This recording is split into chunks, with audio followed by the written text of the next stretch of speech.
What's up, traders? So welcome to the midweek trade recap. So in this type of video, I'm always looking at trade setups that we took, and they went our way, and also trades that we took and lost, or trades that we also did not take.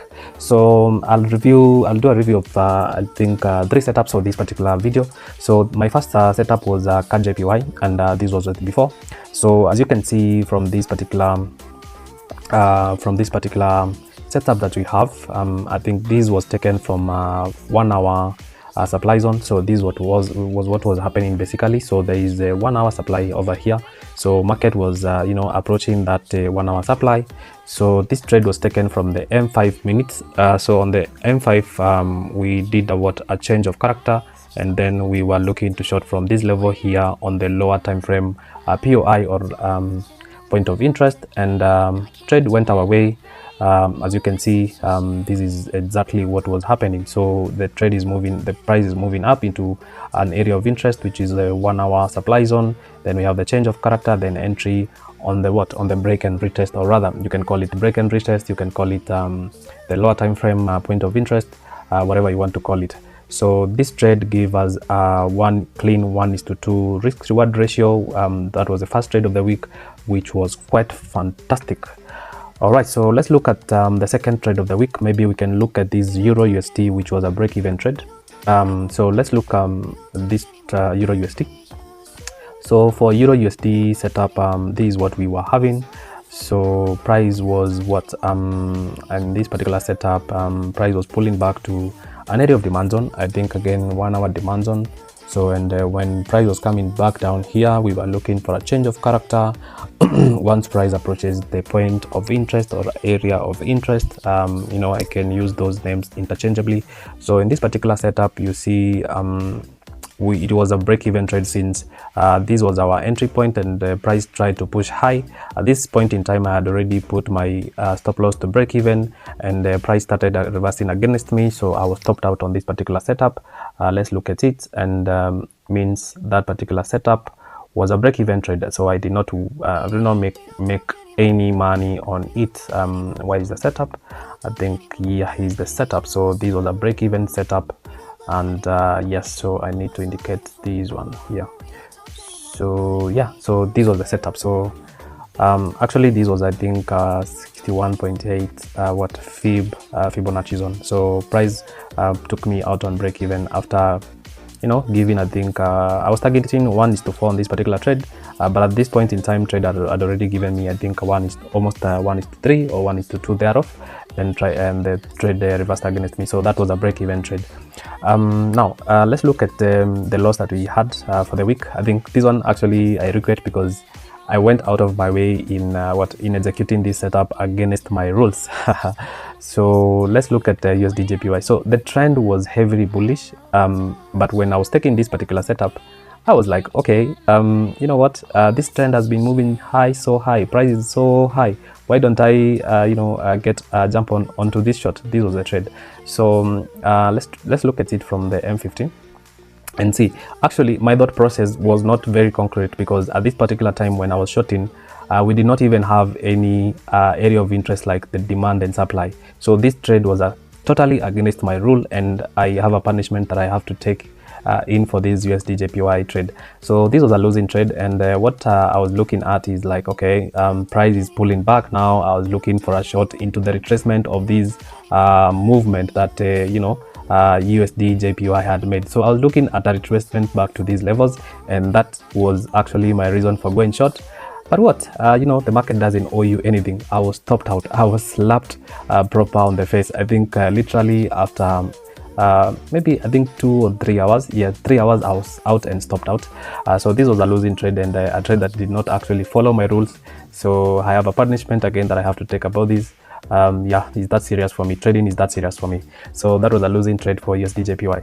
So probably we can also look at the final trade for this particular week. I'll not look at gold. We can look at the AUD/USD, the trade which I had taken, which I actually took on Thursday, that is today, as I analyze this video. So let's look at AUD. Have you heard all the Forex hype online? Flashy cars, false profits?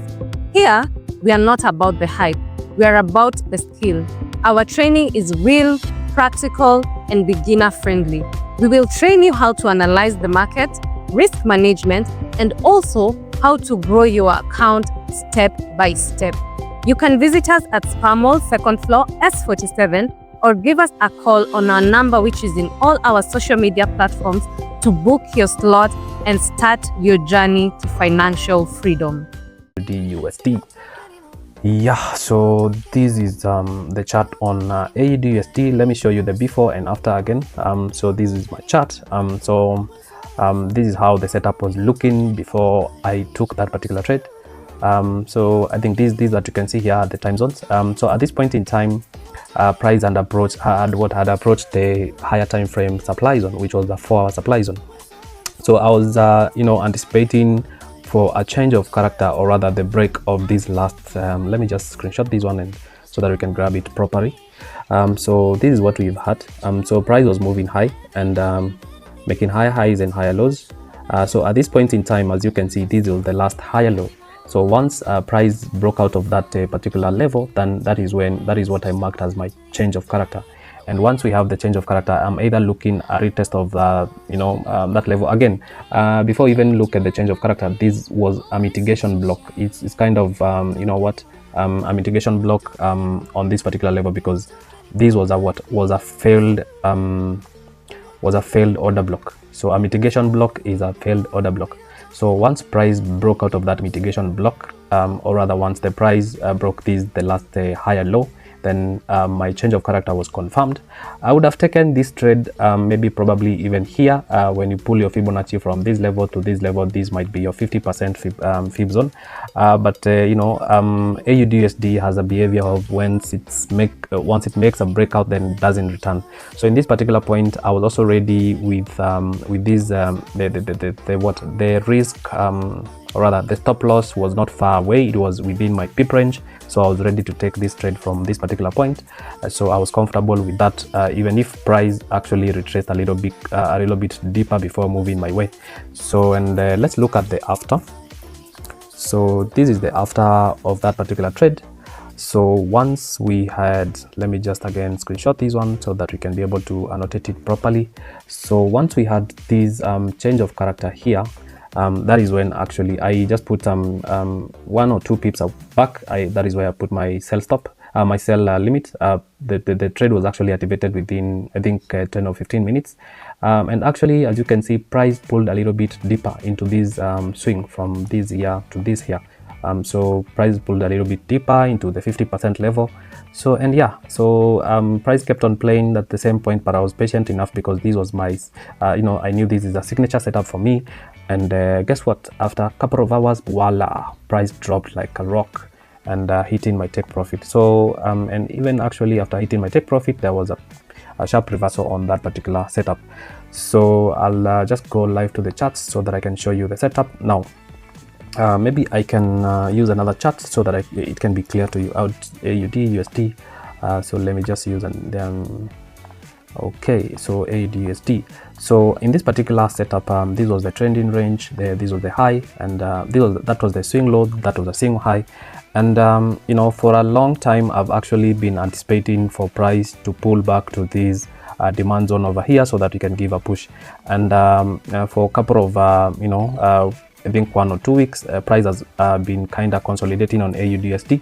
And I think in last week market analysis video, I mentioned that I'll be looking for price to go back to this supply zone so that I can be able to get my shots. So story short, this was my 4-hour supply zone. This was my 4-hour supply zone, and once price got into the 4-hour supply zone, I usually go to the M15 time frame. So let's just mark how price was approaching this level. So on the lower time frame, this is a break of structure. Again, we have another break of structure here on the M15. And do we have another break of structure going up? No, we don't have any other break of structure now. Once you have these as your swing low, swing high, swing low, swing high, then it means if at all price breaks the low that caused the last break of structure, in this case we can actually even mark this low. This is what you call the change of character. So, and this change of character, once price breaks out of the change of character, what you look out for is next is a retracement from this swing high to the swing low that caused this change of character. Then you are looking to make your entry on the 50% Fibonacci level, so probably here. So if I was patient enough, or rather if at all I followed it to the latter, but I was actually ready just to take the trade on this breakout, because you know I was ready and comfortable with this pip range for the stop loss, which is 20 pips, which is also ideal as per my you know, observation and also back testing data. So I was ready to take that trade at this particular once the price was breaking the change of character. So basically this was my entry point, stop loss just above this swing high over here, you know, above this pin bar that you can see here. Then my take profit was not full 1:2, it was actually 1.74 or something like that. I think 1.8 thereof, because I was also just aware that this is also a demand zone and price would revert back. So my stop loss was just a few pips from this swing low here. So, and that was a smooth you know, 1.8 or rather almost 1:2 risk reward ratio, which hit my take profit, and actually got me to pass my phase 1 that I started in January, the prop farm phase 1. Yeah, so this is actually the interface for my funded next dashboard. As you can see, I've actually not gone to the next phase even after passing, but I have actually met all the objectives. I'll be breaking down how I managed to do this within the last 2 months. It has taken me 2 months because I started literally trading this particular prop challenge in January, and then you know, I've already passed the phase 1. Now I'll be heading to phase 2. So I'll be breaking it down full in another video, explaining how to pass your prop challenges, things that you need to look out for, how to make sure that your system is also in check, just to make sure that you are able to pass these challenges as you you know, rack up your trading career in year 2026. See you on the next one. Thank you so much. Bye bye.